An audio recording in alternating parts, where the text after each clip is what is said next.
রাজশাহীর পবা সীমান্ত দিয়ে বাংলাদেশের ভেতরে ঢুকে পদ্মা নদী থেকে 5 জেলেকে ধরে নিয়ে গেছে ভারতীয় সীমান্তরক্ষী বাহিনী বিএসএফ।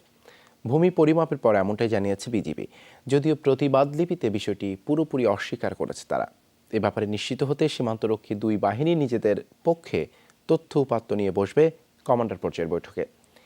ওই ঘটনার পর সীমান্তে আরও জোরদার করা হয়েছে টহল।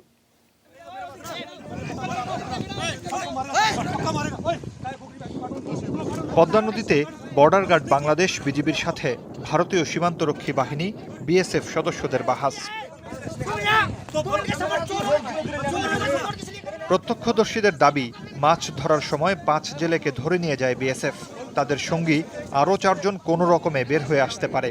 বিজিবি তাদের উদ্ধার করে নিয়ে আসার সময় বাধা দেয় বিএসএফ। গহনা গ্রামের জেলেরা তারা নদীতে মাছ ধরছিল, তাদেরকে তারা এখান থেকে ধরে স্পিড বোট দিয়ে নিয়ে চলে গেল।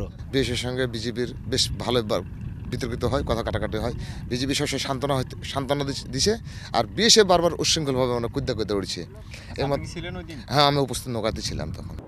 বিষয়টি নিয়ে বিজিবি আর বিএসএফ এর মধ্যে অনুষ্ঠিত হয় 2 দফা পতাকা বৈঠক। বিজিবির স্পষ্ট বক্তব্য, বাংলাদেশি সীমানায় ঢুকে জেলেদের আটক করা হয়েছে। যদিও প্রোটেস্ট নোট বা প্রতিবাদ লিপিতে বিএসএফ দাবি করেছে তারা সীমানা অতিক্রম করেনি।